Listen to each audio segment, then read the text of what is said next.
Hello and welcome to the EconBuff podcast. I'm your host, Lee Stitzel. With me today is Dr. Rex Pjesky, professor of economics at West Texas A&M University. Rex, welcome. Good to be here, Lee.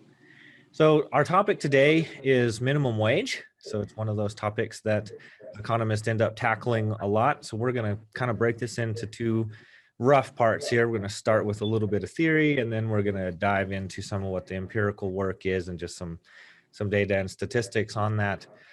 So Rex, start us off. I think most of our listeners are going to know what minimum wage is, but start us off with a nice tight little definition of it, and then we'll talk about some of the theory. Well, a minimum wage law would be a law that stated that a business can't hire an individual to work for less than some threshold. So right now, I think, what is it, $7.25 an hour, federal? That's right. And different places have different different thresholds. But right now in Canyon, Texas, which is where I am, I could not hire someone, or a fast food restaurant couldn't hire someone to work for $7 an hour. All right, so they have to pay at least $7.25, at least $7.25 an hour. There are places around the country, San Francisco, Seattle, that have higher thresholds. But right now, the federal minimum wage in the United States is $7.25 an hour. And there's a really wide variation in what that is, right? So it goes as high as like 1640 or something like that in Seattle. A lot of states have it, 10 or 15. I guess not many states have it at 15, but there's a couple of, like Washington, D.C., for example, has it at 15. But there's an enormous amount of variety there. So that's what kind of makes it interesting. I think that there's a pretty long history of the federal one being the highest, if you will, or being the states not having some. And then we're starting to see a lot of changes recently in both cities and states upping theirs. So that's kind of what prompts this discussion. So what I want you to do now is just walk us through what our economic theory would have to say about that. And let me set it up just a little bit. I think one of the things that is so fascinating to me about this is, if we were in any other field, right, we would say, well, we have this theory, we're physicists, we have a theory, and we want to go test that theory. It's not that we don't. The empirical part is good, but the theory is really important. I want to impress that upon the listeners that, I'm not talking about we plucked something out of the air. Like this is something that's well studied and well laid out, and it's a really strong basis from where we would start with this kind of thing. It needs to be taken very seriously. So Rex, lay out the theory for us on how minimum wage would play out in labor markets. Right. If we're going to think about the minimum wage like an economist would think about the minimum wage, it's incredibly important to start with the theory, because any economist or anybody who thinks like an economist is going to start from that point. So we have this notion in economics about how, in general, prices are formed in a decentralized decision-making system, which is what we have in the United States and what we have in most of the in most of the world. Now, later in the podcast, when we start talking about policy, there may be some empirical results that drive policy, and there may be some trade-offs that policy makers and the voting public are willing to make, but none of that changes the basic theory of the economics behind how wages are determined. So that's what I want to talk about first. When you're talking about prices specific, or wages specifically, or prices in general, economists start out with supply and demand. I apologize, this might get a little wonky for a few minutes. I'll try to minimize that as much as possible. But basically, what you have in a labor market is you have firms demanding inputs of production. One of them is wages. So if firms are going to produce, if firms are going to operate, they're going to have to hire workers to be a part of that production process. So firms are going to look for ways to minimize their costs. Firms are going to look for ways to maximize their profits. And so there's all kinds of decisions that individual firms and firms within individual industries and industries within the larger economy are making. So they're thinking about what should we produce? All right, how much of this should we produce? How should we best produce what we're making? So sort of collapsing the millions of production decisions that a firm might make to produce hamburgers or cars or whatever else. Those three kind of encapsulate all of them in a very general way. So firms are, again, to repeat, firms are deciding what to produce, firms are deciding how much to produce, and firms are making decisions about how best to organize their production to make that quantity. The goal of the firm in all of this is to maximize profits and minimize costs. Any listener that you have out there that's taken quite a bit of economics will recognize that those are kind of two sides of the same coin. So a profit maximization decision and a cost minimizing decision they're parallel, they're parallel processes. So to maximize profits, you have to minimize costs. On the other side of the market, you have workers, and workers are deciding whether or not to work. Workers are deciding how much do I work if I'm going to work. Workers will sort of position their training, their career, their experiences to sort of angle towards a certain kind of job. And workers are, in the lingo of economics, workers are trying to maximize their utility. All right, so they're making the same kinds of decisions in the same kind of context that producers are. So what kind of work do I want to do? How much do I want to work? Things like that. What influences those decisions in my own individual life with my own individual preferences that will lead to the decision to work or not, how much, etc. So what a market does, a market is sort of a theoretical representation, or at least the way economists study markets. It's a theoretical representation on how all of those individuals sort of meet together and shake out all of the ultimate decisions that we see manifest in the economy. So the big picture of a marketplace is all of the firms rushing to market with their decisions on what to produce, how much, and how. All right, all the workers rushing to market with their preferences. All right, their decision on how much do I want to work, what kind of work do I want to try to do, those kinds of decisions. And the big picture of that will match up all of these firms making offers for employment with all of these workers making accepting offers of employment. So that's the big picture. All right, and that's sort of what's going on, the supply and demand curves that you may have learned about in economics class if you've had one. That's what's going on behind the scenes of supply and demand. You've got all of these individual firms, and you've got all these individual workers in a labor market, and they're making all these decisions, and out of that process will sort of pop out the answers to the questions that everybody asking to begin with. What kind of jobs are going to be offered? All right, what kind of products are going to be produced? How many of these products are going to be produced? Okay, how are they going to be produced? Because there's lots of different ways that firms can solve the same problem. All right, so there's lots of different ways to make a hamburger. There's lots of different ways to make a car. There's lots of different ways to make a computer. There's lots of different ways to dig a ditch. All right, and so markets solve all of those problems. And one of the things that pops out of that market process is a wage for workers. All right, so if you're going to work at a certain firm, perhaps doing a certain kind of work, certain kind of hours, certain kind of conditions, you will be offered a wage for that. $10 an hour, $3 an hour, $80 an hour, whatever it would be. So part of the market process's job is to determine a wage or a family of wages for different kinds of work that firms want done. Okay, and so those wages are set. Those wages are discovered by the market process. The firms make their offer. The firms make their offers. the job matching occurs and people go to work and production happens.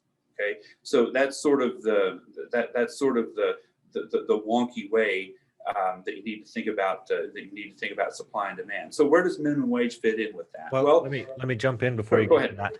that. Not to interrupt you because you're really in a flow there, but you said two important things, right?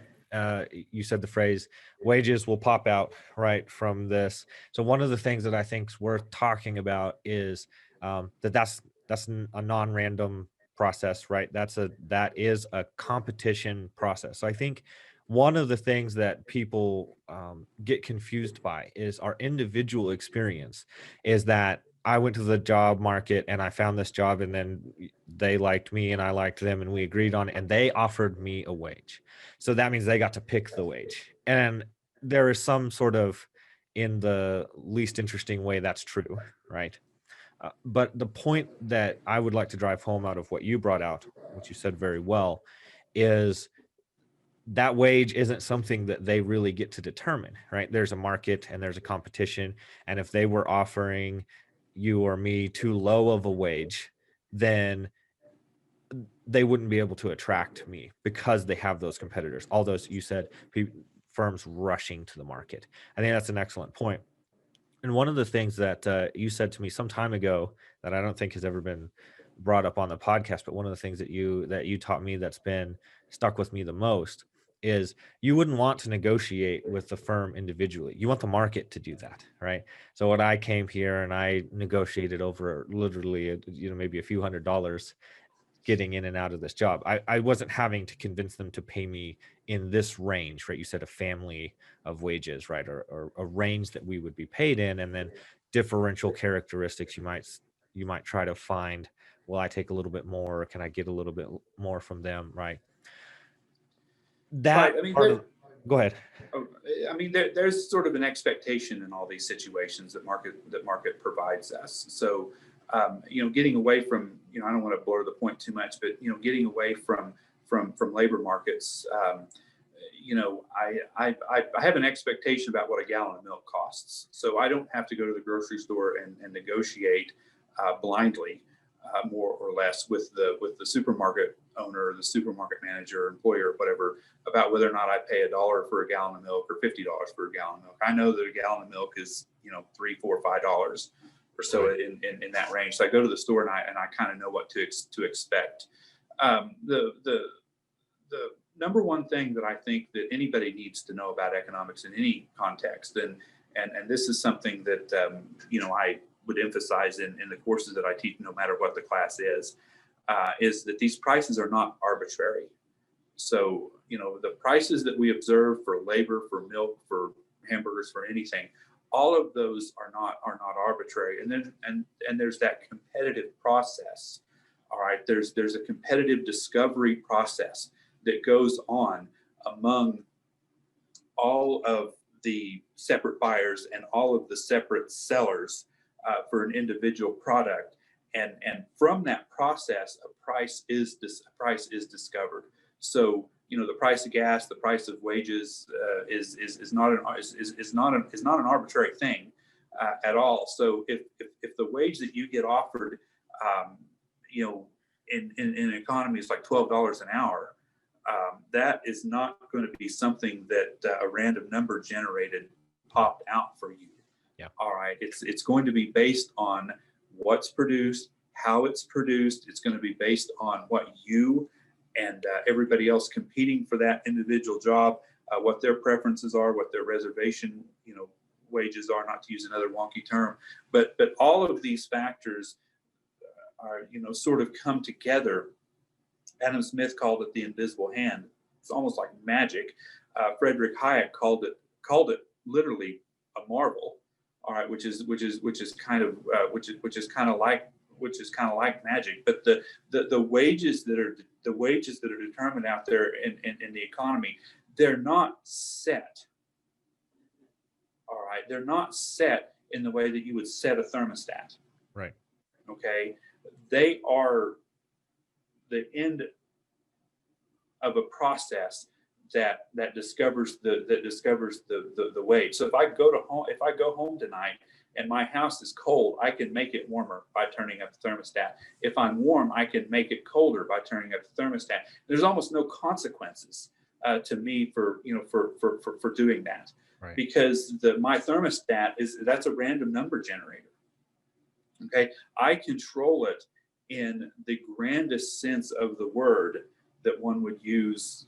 I am the overlord of the thermostat. Right. Whoever's pushing the button or turning the dial on the thermostat, they're the overlords of the thermostat. They can arbitrarily set that wherever they want to within technical limits. So, anywhere between like maybe 50 and 100 degrees is what I could put my house at any time I wanted to, and there are no consequences to that. Right. For me. But when you're talking about a discovery process that's based on all of these factors that are, themselves based on technological constraints, people's preferences, consumers' preferences, what kind of stuff people want to buy, when you interfere with that kind of process, there are consequences. All right, there are consequences. Markets aren't, and individuals in markets aren't chess pieces that you can move as determined by some rules towards some outcome that you find more desirable than the one that you seek. Well, the point is there that you have very little control, right? You have a very small set of choices that I shouldn't say that. Actually, let's turn to that very, very briefly. You've used the word discovery several times, and I think that's enormously important and maybe one of the linchpins, I think, in the difficulty in understanding what it is and how it is that economists think about these things and how markets work. I don't want to get too wonkish in there, right? Because you were talking about I can just manipulate the thermostat and that doesn't end up working out the same way in a market. And that's because markets are spontaneously ordered. I have the things that I control, but I'm a very, very small part of the totality of the market. And that's why those things can react. But that discovery idea that you're talking about is rooted in a pretty long tradition in economics that I think gets too little attention.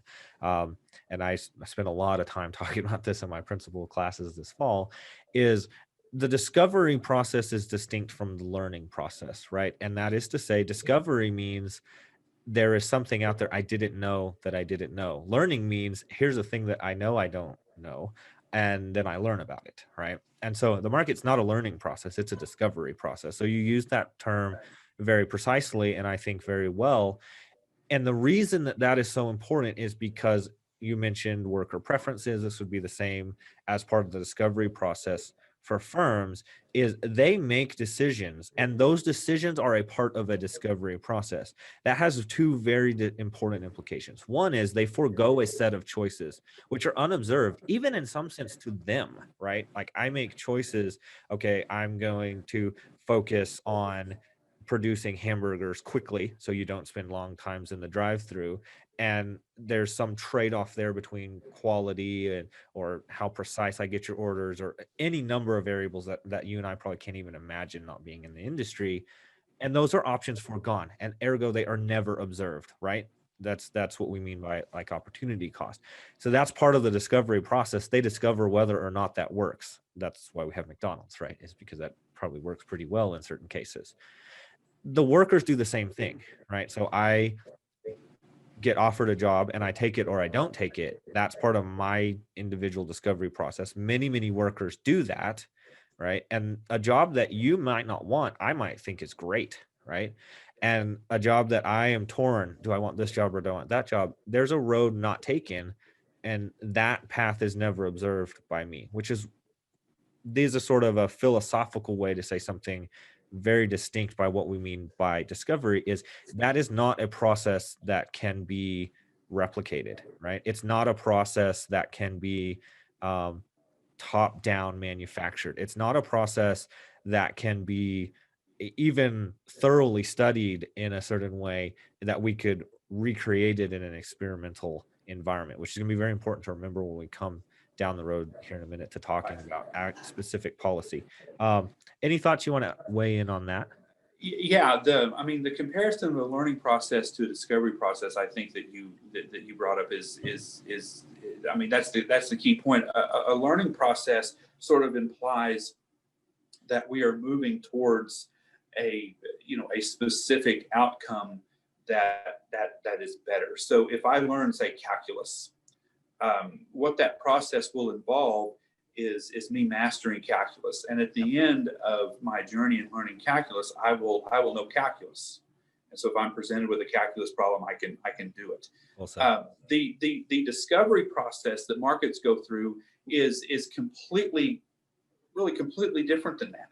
It doesn't really share any of those characteristics that I just described about learning calculus at all. So what markets are trying to do is discover a price for every good or service that coordinates all the disparate goals and constraints and aspirations. I think would even be an appropriate word, of all the participants in the market. So, economics is at the heart the study of how strangers coordinate their actions. Mm-hmm. All right. So, I have aspirations. You have aspirations. A firm, the owners of a firm have aspirations. Everybody in the 7 billion people on this planet have aspirations. We're all strangers, and so the question becomes, how do we coordinate? How do we coordinate our activities? How do we work in such a way that makes it possible for me to contribute to your aspirations? Okay, and that's what markets do. And since we can't communicate in any normal way, so I can't call up 7 billion people. All right, I can't call up 7 billion people and find out what their aspirations are and find out also how I can satisfy them. This shirt on is probably made in China. I don't know where it's made in, but the clothes that we're wearing are made all across the world. It's not like we can communicate with the workers in the supply chain of those, and we can work out a coordination scheme so that they have a job and I have a shirt. It doesn't work that way. There's no way that you can, based on the numbers involved, there's no way you can do that. All right, so you have to have some mechanism that will discover a method to coordinate all of these activities. And in markets, that's what prices do. All right, so if I know the price of everything, if I know the price that I can command for my labor, if I know the price I have to pay for milk and everything else, then I can adjust my life in such a way that fits in with other people. I don't have to learn what their aspirations are in order for that to happen.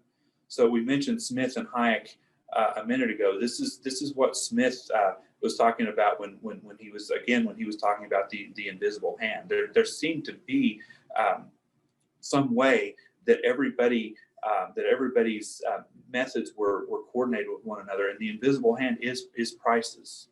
All right, Smith never did say that if everybody acted in their own self-interest, that everything would work out. Anybody who interprets Smith that way is wrong. That's not at all what Smith said. Smith said that if everybody pursues their own self-interest, and there was a coordinating mechanism like prices to temper those self-interests and direct those self-interests in a way that makes all of our aspirations match together, then we would achieve a better outcome for society, and more of our aspirations would be satisfied. So prices coordinate all of the, thinking about the big picture I mentioned a few minutes ago. Prices coordinate that big picture.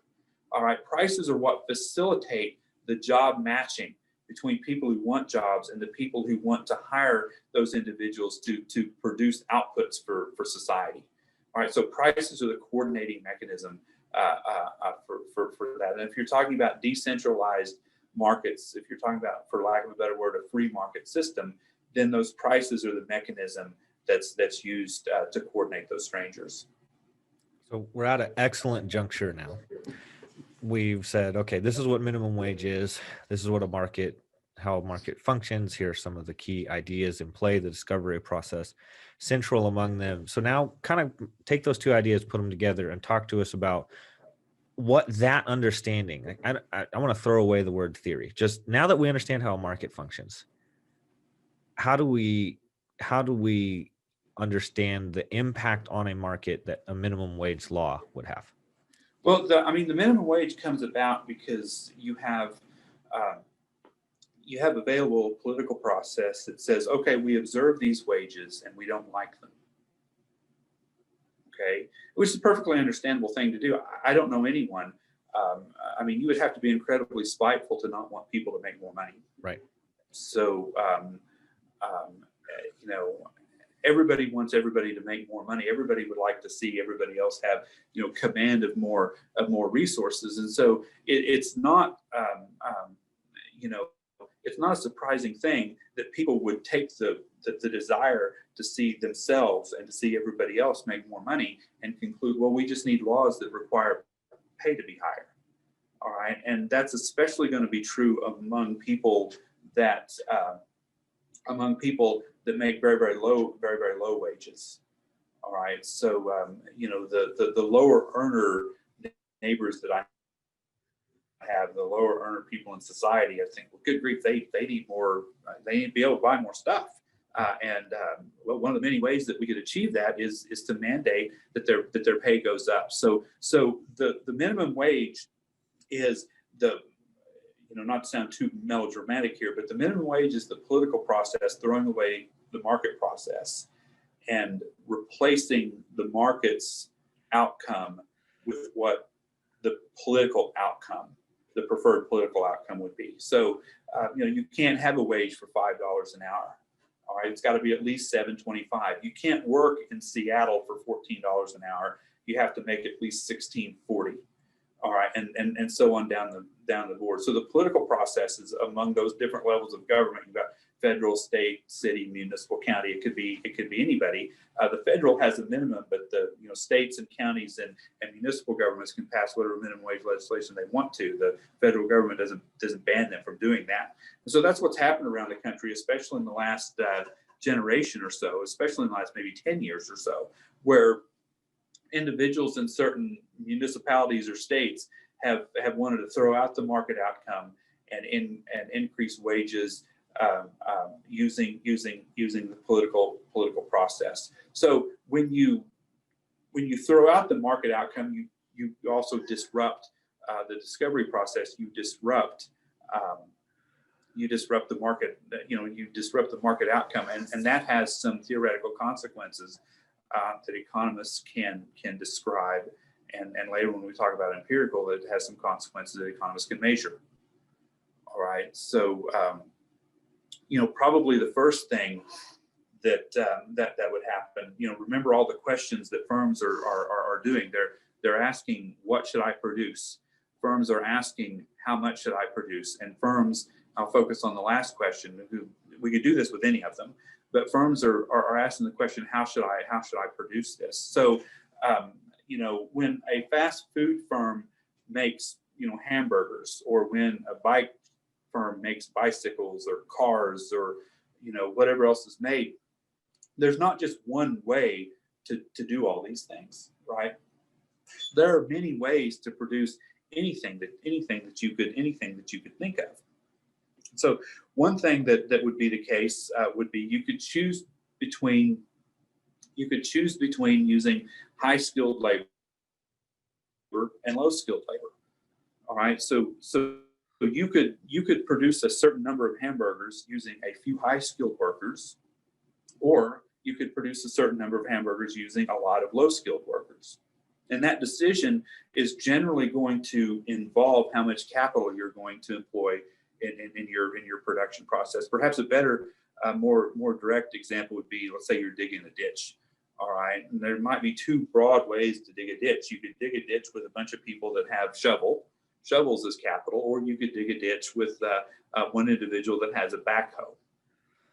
Okay, so when a firm is making that decision, one of the most important drivers of that decision is going to be how much do they have to pay for low skilled workers and shovels versus how much they have to pay for high skilled workers and backhoes. All right, so if the task is to dig a ditch, all right, the firm is going to do that in the cheapest way possible. All right, so some firms dig ditches with shovels and a lot of workers. Some firms dig ditches with one person and with backhoe.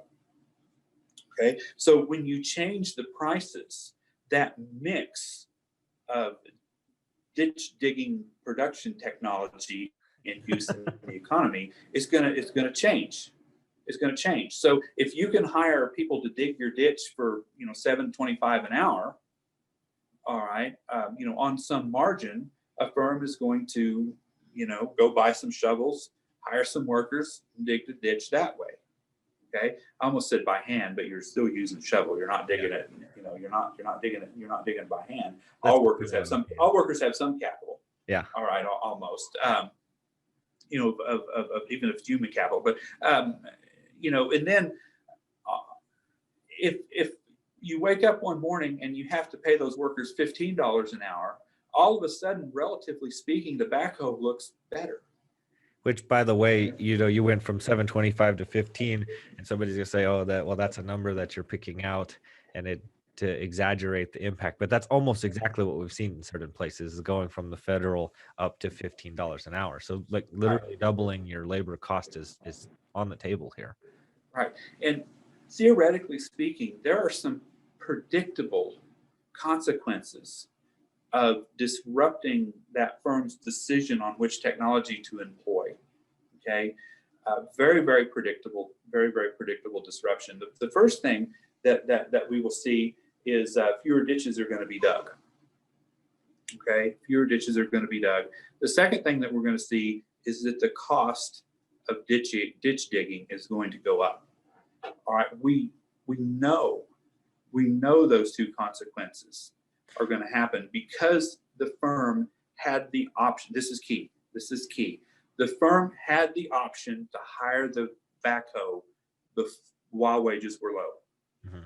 Okay, does that make sense? Yeah, that's actually what I was going to interject there. Is this is not the type of prediction that even reasonable proponents of minimum wage would acknowledge, right? Is that the interference here? I think proponents of the minimum wage are saying, well, the wages that are being picked are arbitrary, so there are no consequences of them. But I think even if you have a reasonable one, they'll often say, okay, well, cost and price. And this acknowledgement, this point that you're drawing out, I think is really important to say output must go down.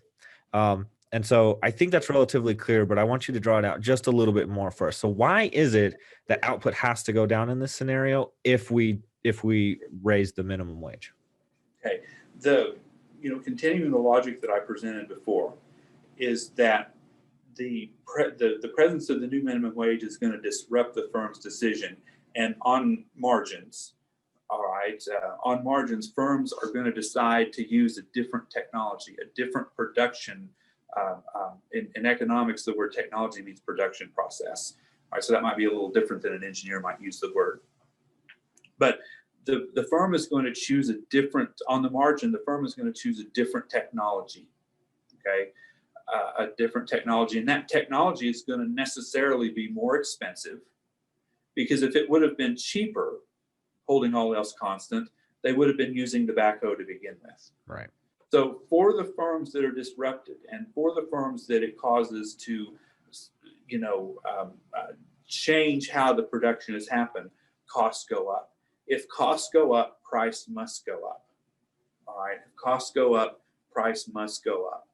And if price goes up, whoever the ultimate consumer of the service is going to move along their demand curve, and they're going to demand a lower quantity. Okay. So costs are going to go up, production is going to go up. That's going to push employment of all resources down to a certain extent. All right, down to a certain extent. So all of these decisions, they're based on price. Prices are not arbitrary, but all these decisions that firms make in how to produce things, well, they're not arbitrary either. All right, they're part of a goal that firms have to minimize costs. All right, so for the firms that switch production methods, all right, the employment of low-skilled workers are going to go down. Okay, for the firms that are sort of not on the margin but are sort of inframarginal, All right, so some firm might have to pay their shovel diggers the higher amount. They might not switch technology, okay, but their labor costs are going to go up. Okay, their labor costs are going to go up, and we should be able to see that directly. They're paying their workers more, of course. Labor costs are, of course, we would expect labor costs to go up per unit. They do by definition. So that's going to cause the ultimate consumer to have to pay more. Okay, that's unavoidable. All right, that's unavoidable. The ultimate consumer is going to have to pay more, and the consumer is going to want fewer ditches dug. All right, less yards or miles or however you measure ditches. All right, there's going to be fewer ditches dug.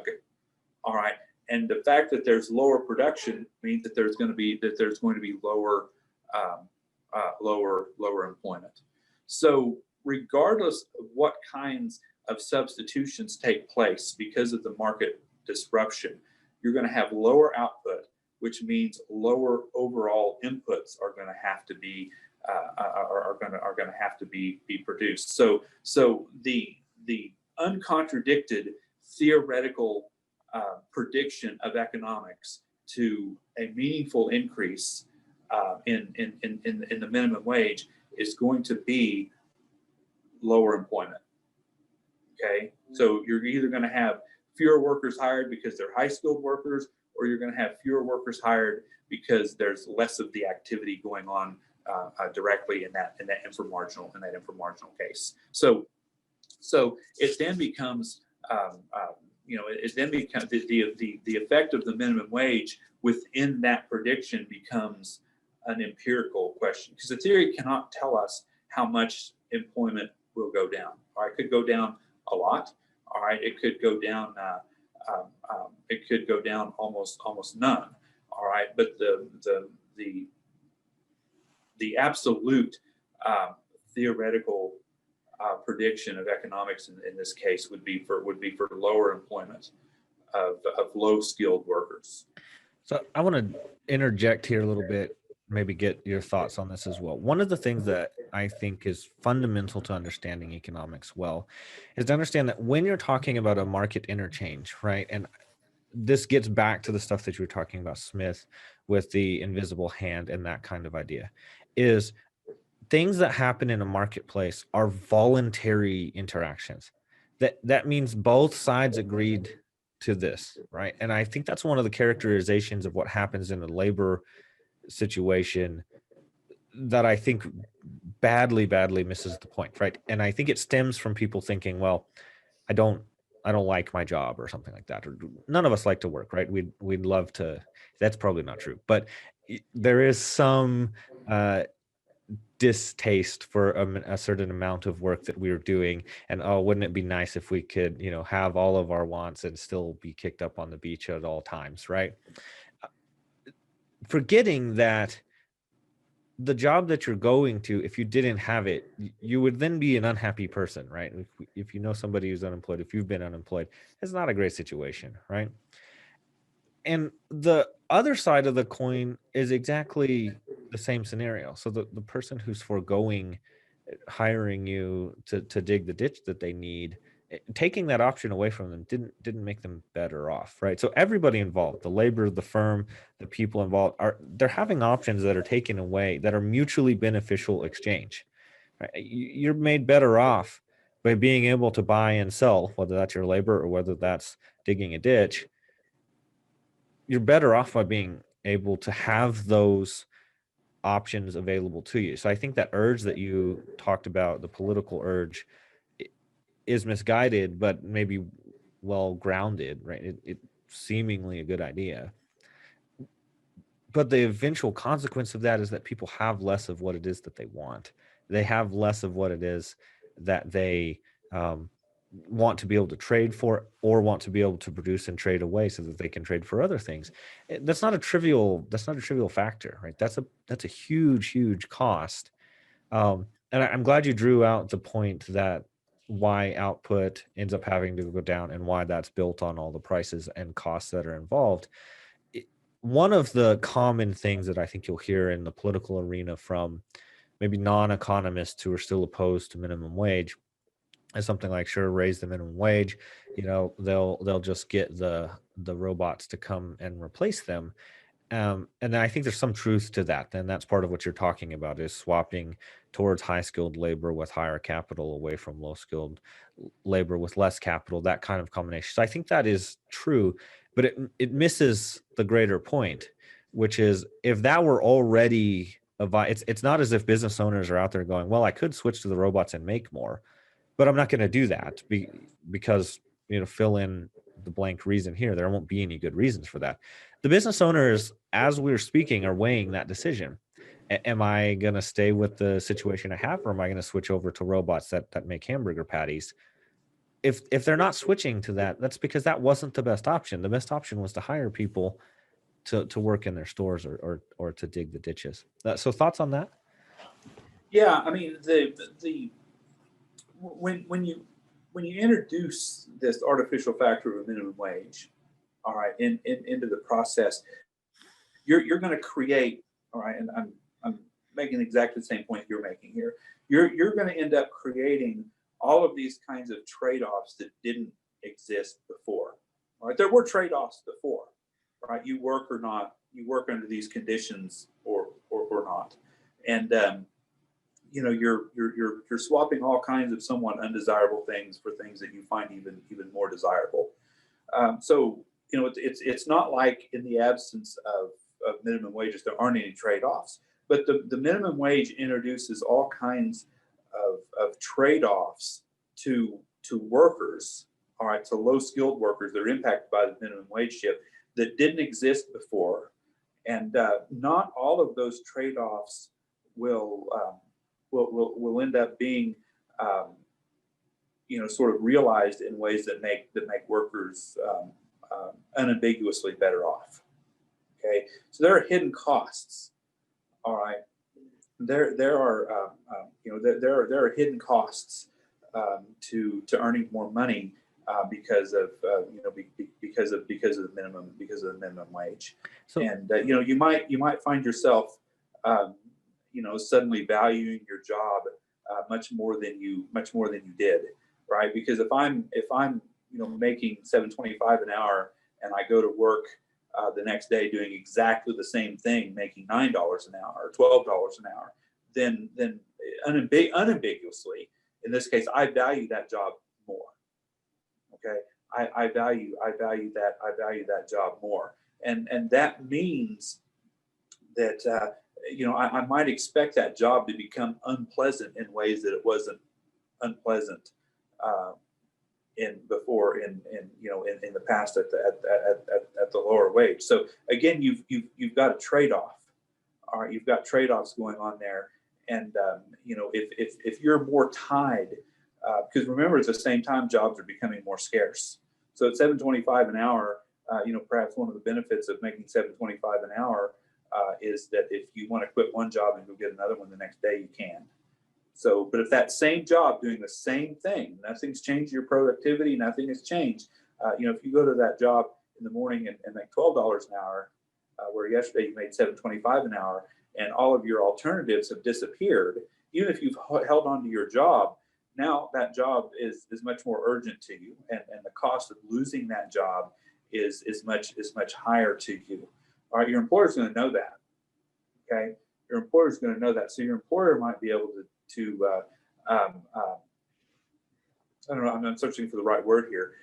Your employer's behavior might change in ways that made your work more unpleasant. Now, you and I have about the most pleasant job that I can think of. Okay. And there are things that our employer could do that would make our job less pleasant. Our employer could ban us from parking on, I can't say, our employer could ban us from parking on campus. Our employer might have us teach a class at 6 a.m. or something like that might make our job unpleasant. That might not make us quit. All right, but yet our job would be unpleasant compared to the way that it used to. So for the people, for the people that keep their jobs, after an increase in minimum wage, there are going to be these trade-offs that manifest themselves somewhat arbitrarily. Okay, and so it's not an unambiguous win for people that get raises. Yeah, let's talk about several of those things, because I want to lay the groundwork for all the various costs to minimum wage, right? Which, one of the things that this understanding of the market that you've laid out really well is that there are going to be fewer jobs available, and there will be a subset of those people that were having jobs working this kind of work, getting this kind of pay. Some of those people will lose out. And one of the things that prices do is they're a function for rationing out things that are scarce, right? That's just like first day of Econ 101 kind of understanding of things. And that holds true, by the way. I'm not saying that's rudimentary in any way. And so if you limit the price mechanism's ability to do that, the consequence will be we will ration these jobs other ways, right? And you will have fiercer competition for a smaller pool of jobs. One of the things that I would argue is this is likely to be regressive, right? So you're a single mom without a working car, when both her and your teenage son are competing for the same job, when the minimum wage is lower or unbinding or doesn't exist at all, both of those people end up having jobs. In a situation where now we've got fewer of those jobs to go around, right? You're well-spoken, well-dressed, high school student with a working car has a huge advantage over a single mother with a poorly working car. Because if I'm an employer, right, and people listening to this are going to say, well, okay, what kind of employer would make this kind of decision? It's not apparent to the employer often why. But if my choice is I have to choose between somebody whose car isn't working, who might need the occasional day off because they have a sick kid, versus the person with the working, reliable car who has no such constraint, that will become a deciding factor when it previously wasn't. So I'd argue these things are actually likely to be very regressive. I often tell my students, consider, for example, somebody who's lived a rough life, and they have the markings of said rough life. I don't know, something ridiculous like a face tattoo, right? And then my kid shows up to interview for the job, and now he's got a collared shirt on because I had the good sense to tell him, dress up nice for the job interview, right?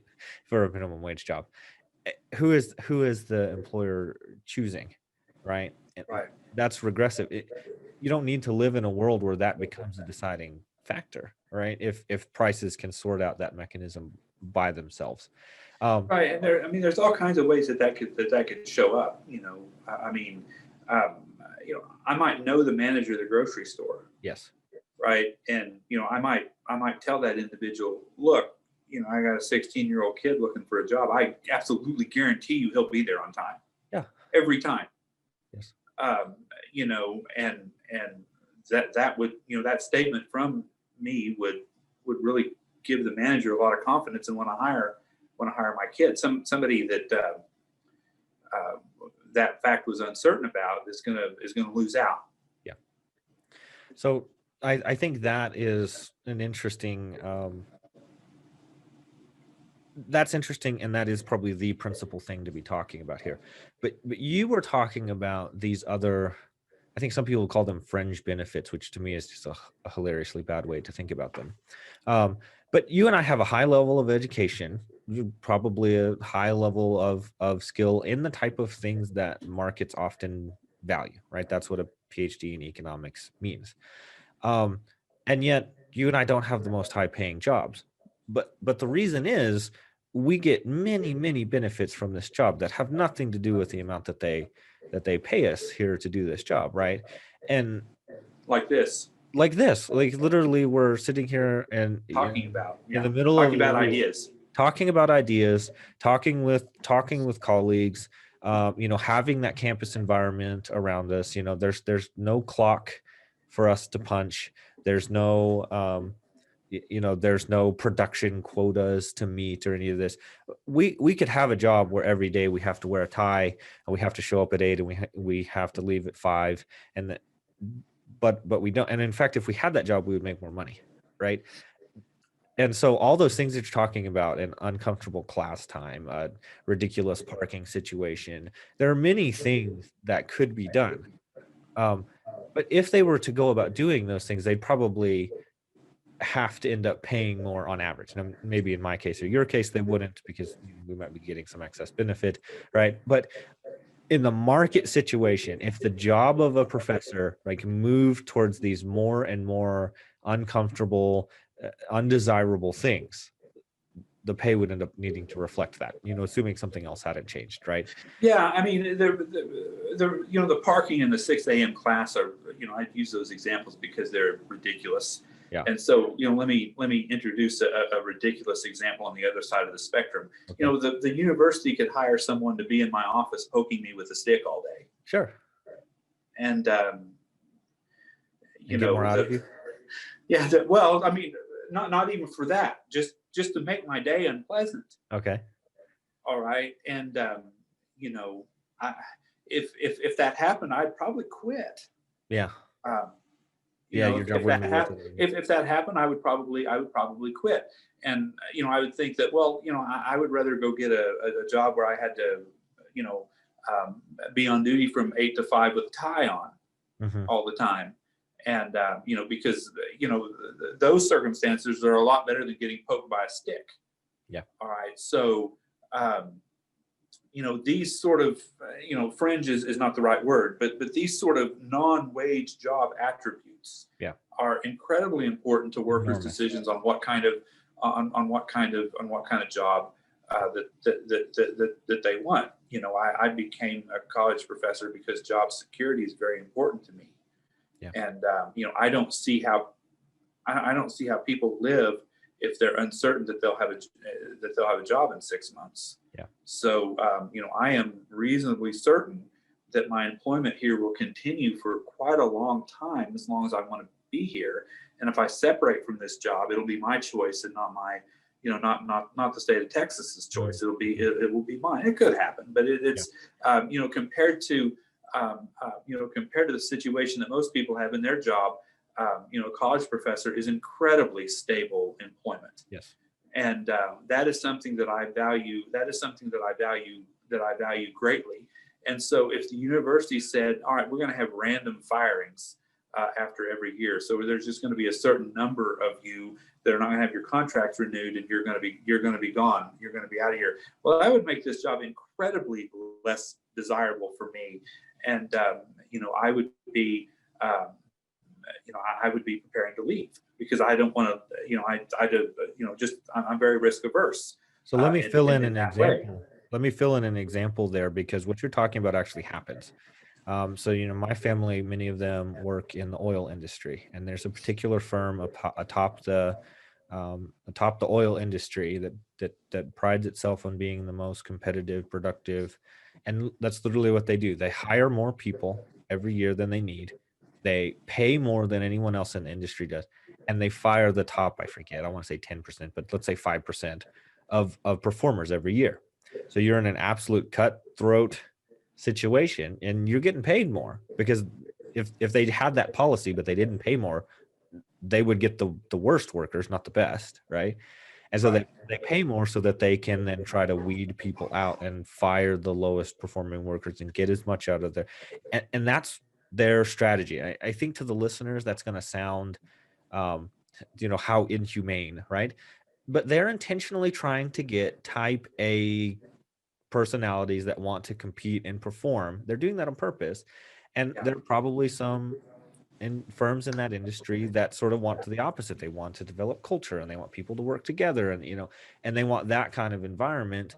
But I say that to drive home the point of, you can have an environment that reflects exactly what you're talking about, right? It would be unheard of, I think, in a university. I could be wrong. There might be examples of that somewhere, because that's not how our industry works, because that's not the type of people that we're attracting, right? And you and I probably, went through PhD programs with people who ended up in industry, even maybe if they didn't even finish. Like I had several people that started a PhD while I was there, in school and ended up not finishing it because somebody came along and offered them a job, and they were like, well, I'd rather go do that than continue this and then end up ostensibly in the situation that you and I are talking about.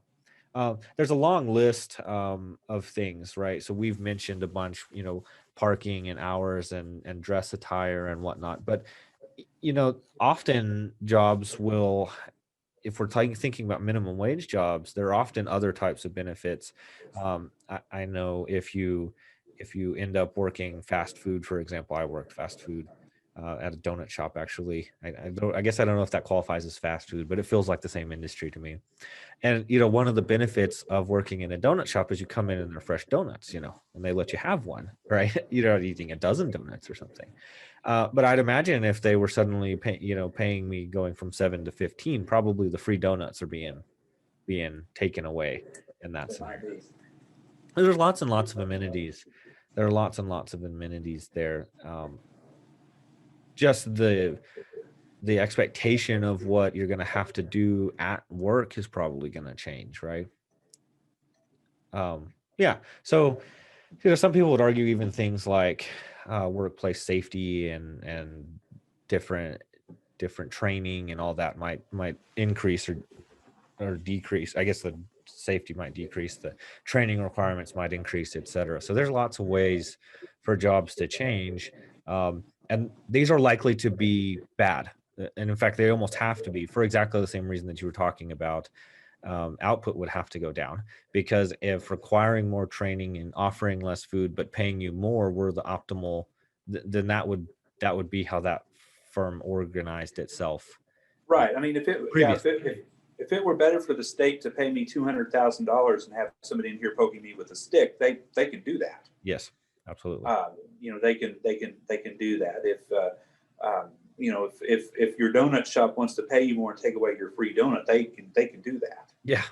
And the fact that they don't do those kinds of things indicates that they either can't, all right, because of competitive forces, or they won't because it's not ultimately good for them. So either way, Excellent. all right, the world that we observe out there this is the point. The world that we observe out there is not arbitrary. Yes. Okay. But these minimum wage laws introduce a notion of sort of a random factor, all right, into the process that does manifest itself in somewhat random or even arbitrary ways. All right, things that economists at least cannot predict with any degree of certainty. So the minimum wage creates all kinds of circumstances where purchasing power, earnings, income, jobs themselves are distributed among different groups of people. So there's a loss to certain low-skilled workers that lose their job or find their jobs more unpleasant after the minimum wage takes effect. All right, those trade-offs, there's counterparties to those trade-offs. All right, so who gains? Well, there's trade-offs between low-skilled workers. All right, so some low-skilled workers won't have their life change in any way except they get a raise. All right, so that benefit to that individual comes at the expense of someone else. All right, a high-skilled individual that makes robots might suddenly have a new employment opportunity, or the demand for their labor will increase, so they'll get a raise. Okay, so the loss on one end becomes somebody else's gain. So these losses and gains are offset. Some low-skilled worker that remains relatively stable in their situation, that individual's counterparty might be the customer who is able to eat at the fast food restaurant one fewer time. Okay, than they would otherwise choose. So they're the loser. So it's hard for me to come up with a story that would lead me to believe that increases in the minimum wage would increase productivity or increase production.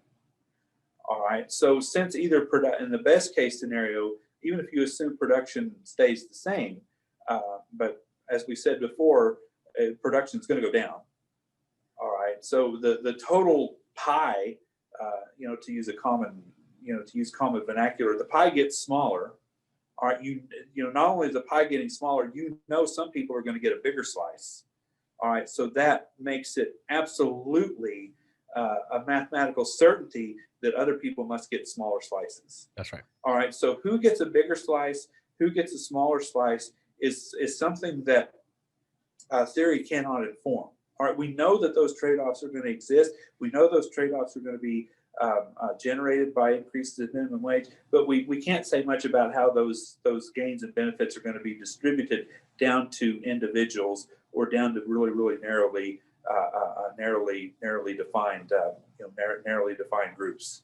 All right, we just know that those transfers are going to take place, but they're going to be arbitrary in the sense that we can't predict what they're going to be. So it's a good place to transition into talking a little bit about some of the empirical evidence and studies of policy. Anytime that I talk about minimum wage, the first place that I want to start is just to set the scope. So if I do this in class, I did this a few weeks ago in my principles class, actually, say, how many people do you think are on minimum wage? For how many people is that binding, right? How many people are at or below minimum wage? You can be below minimum wage because certain jobs are somewhat exempt from it. Jobs that get tips, like waiting. Well, right?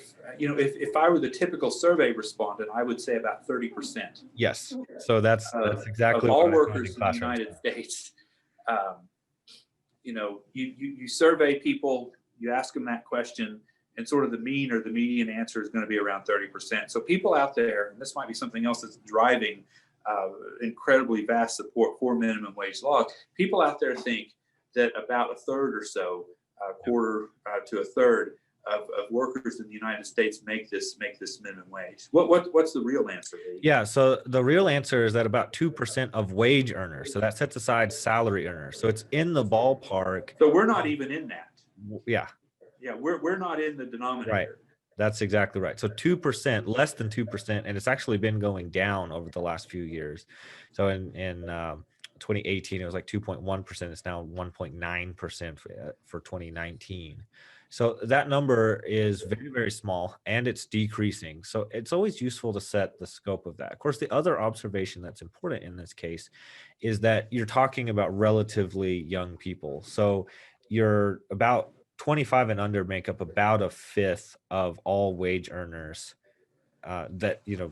people that are making wages, not salaries, but they make up over 2/5, so close, getting up to around 50% of people on minimum wage, right? So it's important to understand that, yes, there are people that are making minimum wage. There are people that might be trying to raise a family or something on minimum wage, but we're talking about a very, very small proportion of the total workforce. We're talking about a very young, and often we've used the word low skill in this case, right? And some people might bristle at that, but we mean something specific, right?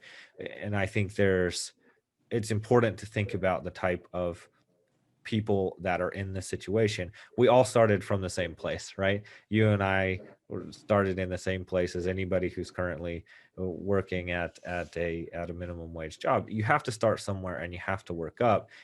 Those are the people who are in that minimum wage territory. So thoughts on that before we jump over to the empirical and the policy? I mean, yeah, it's just striking to me that especially in the 25 and over group, that the number of people that make minimum wage is less than 1%. Yeah, way under. So I mean, we're truly talking about a very, very small people that make at that threshold. Now what this data doesn't tell us is how many people make $9 or less.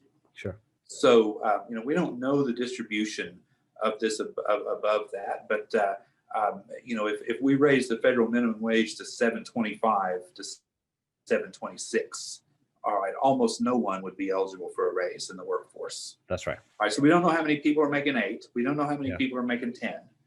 All right, so if we raise the minimum wage to $15 an hour, all right, these simple, I mean, this could be figured out. I mean, the data's out there. All right, tiny, very few people make at the threshold of minimum wage, and they tend to be extremely young. So about 6% of teenagers make the minimum wage. 6% of the teenagers that are working make minimum wage. It's pretty low, much lower than people think. Yeah. And I would say you get very far away from minimum wage, and I would argue from a sort of philosophical basis, there's no reason to worry about that. If you say, well, okay, sure, that only so many people are making 7.25 or whatever, but how many people are out there making $10 an hour? 10 bucks an hour is a huge difference from $7 an hour. Right, exactly. So yeah, maybe the question between 7 and 8 is interesting, but you start getting very far beyond that. It's just, I don't think that's very interesting or relevant. Now, the reason that you're saying that is because we're about to talk about these studies that move it up into the mid-teens, and that stuff is very important. Do you want to set the stage for sort of what we're talking about? There's a historical literature of things that have been studied in economics about minimum wage, but as we observed more than once earlier in the podcast, is there's a recent trend towards differential city and state minimum wages from the federal. And so that's why I think the new research on this is the most important by a long shot. Yeah, there's that, and I'll ask you some questions. There are thousands and thousands of studies on this. More than any one person could read. There's probably thousands and thousands of meta-analysis. Isn't there all over the place? Yeah. I had my students. I gave them a choice between reading some papers from Cato and reading some papers from Vox that had differing views on the minimum wage and differing views on the empirical literature on the minimum wage. And I told them they could pick whichever they wanted, regardless of, sometimes I might say, if you're in favor of minimum wage, pick some, there are good reasons to pick something that agrees with you or disagrees with you. I just let the students pick whatever they wanted to. And, one student in his or her answer, said to me the most remarkable thing in his paper. The student said, with how important this is, and with the strong opinions that people have about this topic, it was amazing that this wasn't settled. So it's like he basically said you would think that economists would have this answer. Mm-hmm. So and he's not talking about the theory, of course. He's talking about the empirics of this. So what impact? Because we don't, honestly, we don't know. Mm-hmm. All right, we know I think we know the direction. I don't think anybody who's a serious economist would disagree with the direction, for the reasons that we've been talking about for the last hour. All right, but every economist is going to perhaps disagree about the magnitude of that. Mm-hmm. So if we raise the minimum wage from $7-ish an hour to $15 an hour, are we going to lose 1% employment low skilled? Or are we going to lose a bunch more than that? All right, so it was remarkable to the student, and it's remarkable to me, mm-hmm. that we don't know the answer to that. So, given the thousands of papers that are out there to read, Lee, what do you think is the best word on this question right now? So, yeah. Can you identify something that's a study that's really well done, big sample, tremendous amount of research and experimental design effort going into it? Top-notch people doing it. Can you think of a study or two that meets all those criteria that might give us some insight as to what would happen if we went to $15 minimum wage? Yeah, so let me step back and defend the field just a little bit, right? So if we're in a situation where you want to study something empirically, you have to have something to study. And the hard part about economics is it's very difficult for me to cook up an experiment, right? So things have to happen that allow for that. Given that we have a long history, I want to say something like 1920, we start having a minimum wage at the federal level. It becomes extremely challenging to study that because of the nature of being able to find, okay, again, we're trying to use fewer wonky words here, a counterfactual, right? So a change happens, but it happens to everyone. How do I study what the impact was? Right? It becomes very, very challenging to do. And of course, economics or many other factors at play. So the first thing that I would say is it's not like I start my classes with economics is a science, right? And it's a science that has a long history and it's well studied and bright minds do it. And I would put enormous weight on all the discussion that you and I have had up to this point, right? Like you just said it. We know what the impacts are. The question is, okay, in practice, when these things start to happen, what are the magnitudes going to be? And so because of that, because there's only been recent changes in things, the reason it's not settled is because we have an extraordinarily strong theory and we know much about what these kind of market interferences are going to do. That's been borne out time and time again. But it takes time when you actually start to have opportunities where individual cities or states begin to change things. Now we begin to be able to study what the actual empirical evidence is going to be. Okay, so that's what I would say to your student first. As to your specific question is, so what is the best recent case? Well, the answer to that is what's happened in Seattle. So Seattle, not only did it institute a minimum wage, it instituted it in waves, starting from their 2015 change from about $9.50 to $11 an hour, then going in 2016 from 11 to 13. As we started off here on the podcast, they're up to like 16, almost 50. It's like 1639 or 1640 an hour. So Seattle has provided this opportunity, and to their credit, they actually have also gotten more than one group to study it. And the most important group is called the Seattle Minimum Wage Study, or the Minimum Wage Study, done by the University of Washington. They have an excellent team of people there who coming out of a policy group that specifically studies that. Okay, the details of that aren't interesting to the listener, so I'm just going to leave it there. That's the best and the least biased group of economists, right? So it's not a think tank, it's a policy studying group that does that. And then, of course, they've produced a set of studies in succession as the new waves have come out. Of course, these latest waves that have got them over $15 an hour, I'm sure that work is in progress, not available to us yet. So go ahead. Do you have a question? Oh, no, go ahead. You're doing great. Yeah. So I think there's two really important things that come out of it, right? And one is that the type of employment effects that we would expect take several different forms, right? And what people mostly want to talk about is unemployment. And I think that's for good reasons. But we have another idea that we call disemployment, right? Which is you still keep your job, you just get fewer hours, right? And so there's been enormous effects on that front. And then the other side is, okay, what are the people who are actually keeping their jobs and keeping their hours? What are their earnings doing?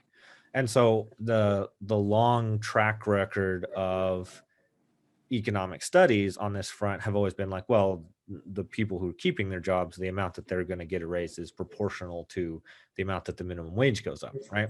But it doesn't take very much thinking, I think, to realize, well, that actually isn't going to play out like that, because if you end up losing hours, you can make more money but work fewer hours. The amount that you earn could actually go down. Right. Now, that might be a benefit, like you said, to some of the people who end up keeping their jobs. So there's some transfer to those people. And maybe we would like to make more or the same, but work fewer hours, right? That would be a certain type of benefit.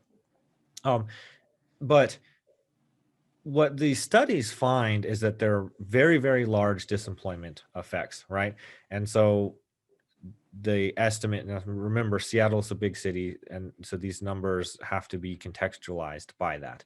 But they actually find that there are 3.5 million hours per quarter, so per every 3 months, reduction in the number of hours that are worked by low wage workers. That by worked, I mean in the people that are in that bracket. Okay, so what they find is a gigantic decrease in the number of people that work underneath the $13 an hour. But that's literally the intent of the policy. So we might hail that as a good thing, right? The problem is the total number of hours worked and the total number of people employed in Seattle for everyone goes up. So it's a good environment that Seattle's doing this in, right? So maybe you say, okay, well, those numbers go down, but everybody got worse, and that's unemployment went up, but that's not the case, right? Everything improved during this time period. And what happens is the group that's under $19 an hour. So what you said earlier, okay, what happens to the group of people that are just over the minimum wage? The number of hours between $13 an hour, the number of hours worked for people who make between $13 an hour and $19 an hour also went down.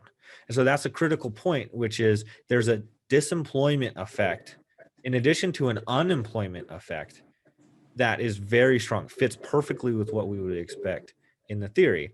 So what happens, like you laid out very elegantly to start this off, you have a new set of decisions that have to be made in front of a new set of prices. There are many ways that employers could respond to this, right? Reducing the number of workers, hiring more capital, higher skilled laborers. They can also just keep the number of workers that they have, but reduce the number of hours that they get, which is a big part of the evidence that we see.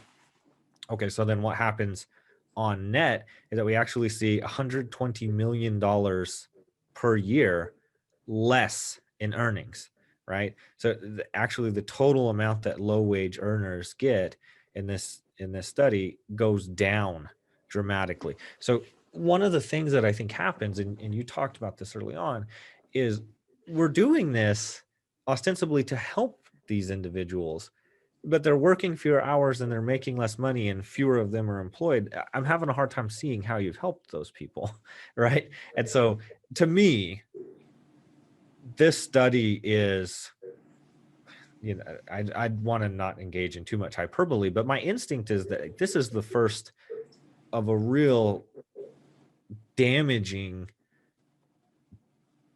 set of studies to what's going to happen if you install minimum wage. And we're going to see this evidence borne out that fits with our understanding of markets, right? We've used the word theory a lot, but I think it's just an understanding of how markets function and how labor markets work. It isn't gonna be good because the people that you're trying to help are actually hurt. So on average, your low wage workers actually lose $125 a month, and that's not counting the people who then don't have any job, right? So that transfer power, not power, but that transfer process that you were talking about, it is actually on net a negative for the people that we would ostensibly want to be helping.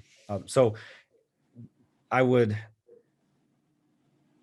hasten to say what they typically find, what they have found in this scenario is when you went from 9.5 to about $11 an hour, the effects were kind of muddled, right? So you have these negative effects and you have these effects where people who keep their jobs make a little bit more. And so there's sort of something of a wash. And it's not really a good way to characterize it because there are winners and losers, like you said earlier. But once you get up into going from 11 to 13, the effects become very, very large, right? And so you actually see a little bit. So people who are keeping their jobs in that, their earnings might be going up a little bit, but the total effect is that people end up losing quite a lot. And now they make the point here that it may also be the case that some of those people are then supplementing with jobs outside of Seattle, right? So you might be displacing workers a little bit too. But for the same reasons that we've talked about before, that's a cost as well, right? For me having to pick up a second job that's somewhere outside of Seattle so that I can avoid the minimum wage thing is a very, very real cost to me. So the last thing that I'll comment here on this is related to job turnover. So we've discussed labor markets in the past, you and me actually here on the podcast. It's very important that people be able to switch jobs, right? Hopefully that's a reflection of them getting experience and moving up into better jobs. There's actually almost a 10% reduction in job turnover. So people get in these jobs and then stay in these jobs for exactly the reasons that you talked about earlier. That's potentially really bad, right? Is this person now feels stuck in the job that they have. They can't move on to bigger and better jobs, in part because the minimum wage has crowded those out, right? And now I'm being asked to do more and I can't leave the job. probably anybody who's worked a minimum wage job knows that many of the people that you worked with, or maybe even you yourself, you might have changed jobs quickly, realized, okay, I worked at McDonald's, but I'd really rather work at Burger King, maybe, right? Or hopefully you work that and you just work that job for the summer and then you go back to school. So there's a lot of negatives there, but the Seattle minimum wage study is by far, and there are a lot of challenges, but this is by far the one that's handled them the best, done by the best economists that are looking at this, since there's been a bunch of things to study. Going back to what I would say to your student, first of all, what do you think? Well, I think of all of the results that came out of the Seattle study, the thing to me that represents the smoke, from if there's smoke, there's fire. Yeah. That gives me, quite a bit of confidence that my line of thinking that I laid out in the first part of this conversation is right. Is the reduction in turnover? Yes. Because that is exactly what we would expect. It's evidence that because, and again, assuming that the study was well designed, it's evidence that people in these jobs are much more likely to hold on to them.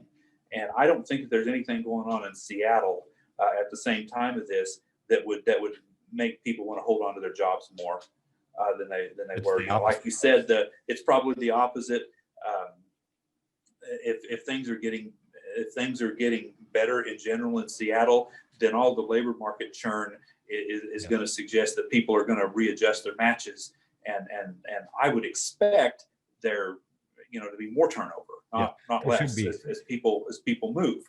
As people hop from one better job to another. So given the nature of the study and given the environment that the study was conducted in, it's extremely convincing that I would say most, if not all, of the concerns that people have about raising the minimum wage, from people that have concerns about raising minimum wage, manifests itself in an extreme manner in Seattle with their minimum wage increases. So let me make a comment on that. I think one of the things that happens in the political environment is the proponents of minimum wage say, well, we want to help people that are in that low end. They have that instinct that you talked about.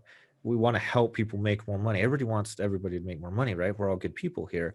And the opponents of it say, well, but there's business costs in their firm. We've talked about that, and those people are right in many respects.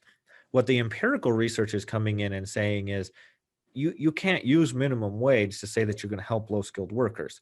You're going to transfer from some low-skilled workers. By the way, those will be the least educated, the least experienced, probably the youngest, or the people that have the kind of other considerations that we talked about earlier. People that don't have a working car, for example, would be hurt very hard by this. Those are the people that are gonna be hurt in this scenario, right? If I came out and I took this policy, right, and I said, okay, Amarillo is going to install a minimum wage, and the reason that we're going to do it is because it's going to reduce low wage workers' pay by $125 a month, that policy would be dead on arrival, or at least I hope it would. It would be. I'd be very concerned about the politics in Amarillo if I could somehow get that policy passed with that particular set of arguments for it. And so I think it's very important to remember that the people that are being hurt here are everybody. It's the individuals who are working. It's the individuals who are hiring. It's the individuals who are consuming. There's nobody that benefits from this. So it's not even good as a transfer program, right? And not just because of the cost, but because you're hurting. The pie has shrunk. The pie has shrunk so much it's possible that no one is getting a better slice. Right. And that, you mentioned that it's important to remember that when you are preventing mutually beneficial exchange, you're making both parties worse off. And that's what I think is really important about seeing the highest level empirical research like what we're talking about. And it's not coming out of somewhere like Cato, right? I'm talking about University of Washington. This isn't like a well-known conservative think tank. I'm talking about professional economists here. So the science is matching up really well. When my instinct, well, actually, when I first read about the research, is that the minimum wage debate was over. I mean, I don't. When you find a well done study at the front of the field match perfectly with the theory, basically, we're done here, right? And not to say that we shouldn't study future things, and there are many margins on which we'd want. Well, okay, what happens when you go from 15 to 16, right? Like that's going to matter. But even if you had even if you had some studies that said there were benefits to lower wage workers, the other things might offset them. But the fact that you don't even have that, I think you can basically throw that away. So I want to wrap it up, unless you have a thought about that before we go. So I want to wrap this up because we're way over an hour now, as I sort of thought we might be with this episode. Some people out there are still saying, but wait a minute, I want to help low wage workers. And if minimum wage isn't it, hopefully we've convinced you, listener, that that's not it. What can we look towards if we want to help those kind of individuals that are in that low wage category? Well, I mean, there are all kinds of possibilities. You know, I saw a table one time I refer to all the time, where if you divide workers up by quintile, or if you divide households up by quintile, the biggest difference between the lowest quintile and the second lowest quintile isn't wages earned, it's hours worked. So you want to institute policies that, and think about what that means. So if you're at the 10th percentile of earnings, and you're comparing yourself to someone that's in the 30th percentile of earnings, then the biggest difference on average between people that match those two descriptions is the number of hours that they work. All right. So if that's indeed the case, if that's a true representation of people who are low earners in the United States economy, then raising wages is going to do nothing, because you could double wages, it wouldn't matter. Twice nothing is still nothing. Mm-hmm. Right. So, and since there's nothing to indicate to me that raising the minimum wage is going to cause jobs, all right, I just don't see that happening. Then you've got to look towards policies that somehow encourage employment. Mm-hmm. Okay. And probably the biggest one that we have, right now that's in operation is the earned income tax credit. So I'd be a huge proponent of expanding the earned income tax credit as a way to help out households that have low earnings. So you don't have the kind of employment disincentives that the minimum wage gives. You encourage increases in labor supply. All right. You don't, at the very least, you don't discourage labor demand. All right. There might be ways that we can encourage labor demand, and the earned income tax credit almost ends up like a wage subsidy. All right. It almost ends up like a wage subsidy with the legal incidence of the payment to the worker instead of the firm. All right. So you have encouragement of employment, and I would say that earnings of people that are, as a group, earnings of people that are involved in that program unambiguously go up. All right, and there's really no downside to it except the budgetary cost to the federal government. That's really the only thing. We should be concerned about that. All right, but that's much less of a concern than disrupting low-end labor markets. Okay, that's much less of a concern, I think, to most economists than disrupting the labor one. So that would be the one that I think I would start with. I think that a lot of people really underestimate the value of a person's first job. Okay, because the statistics also show, in addition to not very many people making minimum wage, all right, statistics also show that even people that make minimum wage tend to not make it very long. So people get raises, people move on, all right, to either raises within their firm. They move on to different firms, different industries, different job titles. And they do that because along the time, they might accumulate human capital, all right, through formal learning, but they also will accumulate a reputation that they can take with them from job to job of someone that knows how to work, someone that can perform tasks, someone that can work in teams, someone that can show up on time, someone that can do all of this. So the earned income tax credit, I would imagine, is incredibly successful at actually getting money to people that we want to have it. And it's probably also incredibly successful in helping workers, I don't want to call it human capital because that's something else, but it's also incredibly helpful at having workers accumulate these personal characteristics that they can not just state, but can demonstrate to future employers that they're a decent employee that is worthy of hire. If you go beyond that, you mentioned several times, having a working car. When we study poverty, and the more that we study poverty, we find out that poverty is caused by all of these sort of disadvantageous factors coming together for a person all at once. So having programs that might help people get a working vehicle, having programs that might help people get childcare, for instance, and you could rattle off 10 or 20 of these. Helping people, get apparel that's suitable for employment, and just on and on. You take 100 of these programs that would be similar. Some of them might be great ideas. Some of them might be really, really bad ideas. But studying those, all right, studying those might be much more fruitful than just arbitrarily raising people's wages. So programs that have community college childcare. So if you're a student at a community college and you're taking classes, you have somewhere to take your kids. Maybe having reliable transportation to and from class or to and from work would be something that I think should be studied in depth. And again, buying everybody a car might not be the answer either.